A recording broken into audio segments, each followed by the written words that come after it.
The ritual and process for becoming a god of destruction. This is still something that is not completely determined and or solved in Dragon Ball Super as of September 2021. But from my understanding, I think a lot of the ritual and the process for how universes determine a god of destruction, which primarily I think falls on the angel's responsibility, is to look at potential candidates, obviously see their fighting power. That has to go into consideration.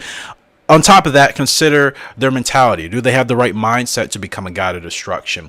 What are their ethics? What are their morals? So on and so forth. I think certain universes may take this a little bit more serious than others. We have a prime example here in Universe 7 with Whis maybe not seeming to care as much about that as other universes are, since he obviously asked Goku and Vegeta both to become gods of destruction.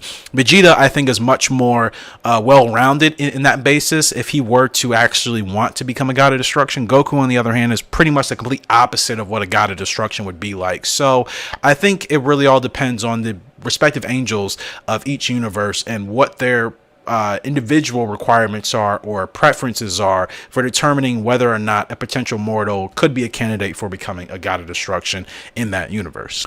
I'm sure there's also a pretty extensive test that is required for potential candidates to go through as far as understanding very basic things about their universe. Now, clearly from what we've witnessed from Lord Beerus, he does not understand every nook and cranny, every part, every thing about Universe 7, but he has a general understanding of most things, and I think that is definitely a requirement that any candidate would need. It's the same as in any regular job or business, where if you're going to get promoted to a higher position where you're actually going to be in control of a lot of other individuals, you need to have a very solid basis, at least, of the company or wherever you are working.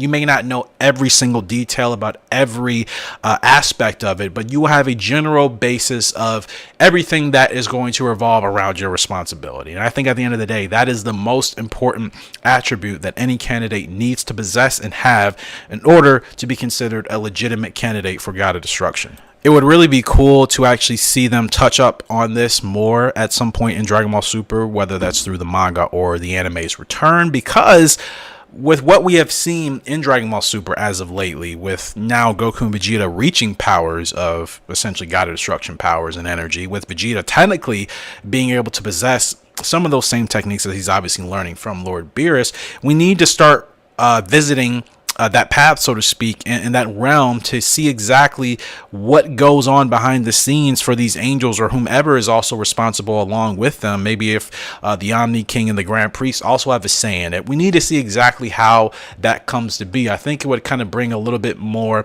of a it would bring an interesting element to the gods. Of course, them being deities, I guess the humanistic outlook on things should probably still kind of be kept at a distance, but it would give us a better connection to see exactly how a mere mortal like Toppo, for example, in Universe 11, can become a God of Destruction candidate and eventually make himself a deity in order to be Universe 11's God of Destruction. So, of course, with Whis asking Goku and Vegeta the same thing as mortals, they can go from mortals to being deities. It would be really interesting to see how that transformation actually occurs. You guys, let me know your thoughts in regards to how you think this happens in the comment section below, and we shall take it from there.